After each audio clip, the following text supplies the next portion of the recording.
reviewing this NK headless 6-string guitar. The specs on this guitar is starting off with the bow nut on the fretboard, maplewood fretboard with a satin finish, bolt-on neck, flame maple on the back, painted blue, front of the fretboard, painted pink. Side is a natural finish binding with luminous side dots on the side, obviously, and black shell in the front. Then we have an ashwood body with a satin finish, 2 humbucker pickups. Arctic Sound is the name given to these pickups. 3-way switch, push and pull, coil split knob. And this guitar weighs about 6.6 pounds, which is expected from a headless guitar.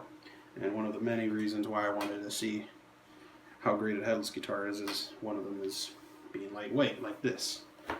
Alright, so we'll be going over the great things about this guitar especially, and also the defects that were on this guitar when I got it. So yeah, I bought this brand new. Yes, it's from China. I'm not sure what the name of the company is. I guess it was NK Guitar. But yeah, looking for a cheap 6-string headless. I don't believe they have any more extended range guitars in the headless version for this company, but this is what I got. Cost me about $300.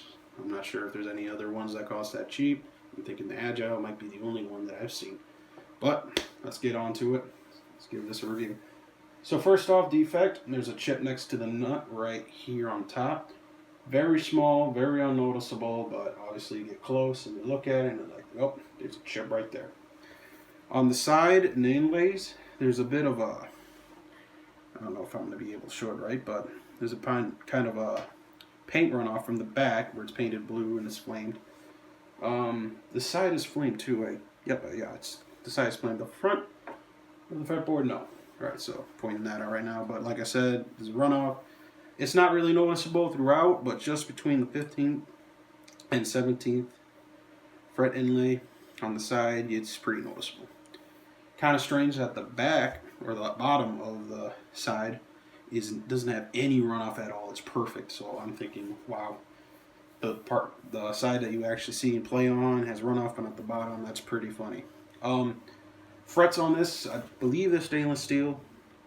They're really nicely set up. No sharp ends, nothing.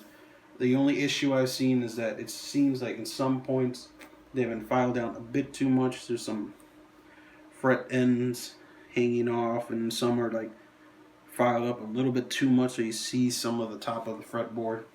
But besides that, playability wise, it's pretty damn good for what I paid for. Let's see if there's anything else in the fretboard that I can tell. Nope. Let's see, the back, obviously it's been sanded off and given a sand finish. There's some rough spots, I believe, but overall it's a good, yeah, they did a good job on it. You know, it's nothing too bad, but it's not perfect, but what'd you expect? So let's move on from that to the actual body. The body's the best part. I've seen no defects at all on this body. And the only thing that I did catch was that on the bridge tuners thing, whatever you want to call it, I'm not specifically sure what it's called specifically. There's this tuning peg, I think, or something you use to tune the guitar. It's magnetized on here. I think it's a nice thing, but when I got it, it was sideways like this, and it came like this package, so there's a little bit of a scratch right there on the body. So besides that, it's pretty perfect. Nothing at all. Felt all the sides, the back, the front's been sanded down very, very nicely. Obviously satin finish is my preferred, so this is a big one up for me, at least. I'm not entirely sure what the specs were at first. I just got it because it was cheap, and I was like, you know, whatever.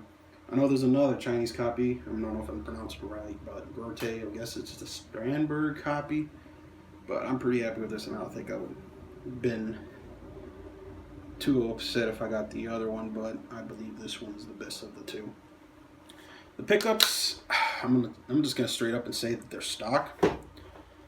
You know, they're not bad. I've had a copy Ibanez Gem, and those were horrible. I didn't really like the sound of them at all, and obviously the first thing that came to mind was I gotta change these. These, however, I can live with them. If I think I'm gonna keep this longer, obviously I'll swap them out for something better, but you know, that's my input on it. Bridge/tuner. This is by far the worst part of the guitar. This thing barely holds tune. You play a song and then it's out of tune afterwards. You know, jam on it for a while and put it away for a bit. Maybe you want to play later in the day or the next day, and you go to the tuner and you see it's already out of tune. Maybe a big cause for that is where the tuning pegs, or whatever you want to call this part right here, you put your hand right here, you know, rest your hand on it, and it's just a little bit. Some of these are very easily adjustable. Some of them are hard. I really would have hoped that they were all hard to do. Obviously, with this tool right here, be able to only do it with that or an Allen key. But now I have to pretty much adjust myself so that when I do play, that my forearm or my hand ain't rubbing against these pegs and untuning the guitar. Overall, the concept is pretty good. You know, I think it's a good engineering, or whatever you want to call it, when they made this. It's a good idea, but obviously when it comes to tuning pegs, it's, I guess, more ideal to have them in the back here, where I've seen most of the headless guitars have them, so you don't actually rub against them, instead of just popping up right here where you would rest your hand. Haven't looked into any replacements. I really think I should. If I could just, you know, fix this chip up here and then sand this down so it's actual natural finish, no runoff paint, it would probably be perfect.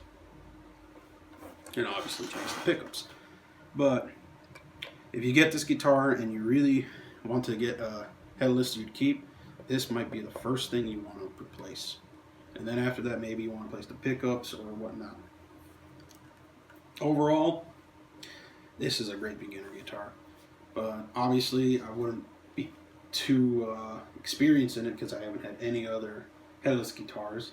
Don't know how good the Agile is, and obviously I believe this is nothing compared to the Strandberg or the Kiesels. So that is my honest review on this. I am happy with my purchase. I do believe it's worth that. Maybe I believe it's worth more if it was perfect, and maybe if they changed the bridge and actually put something that can hold its tune, it'd be worth quite a bit. So I see the prices going up on these every day, so if you want to grab one, I'd say you do it right now. If you really need a headless string but don't want to pay, I guess, twice as much as what this cost me. So that's my honest opinion, and that's my review. Hope it helps.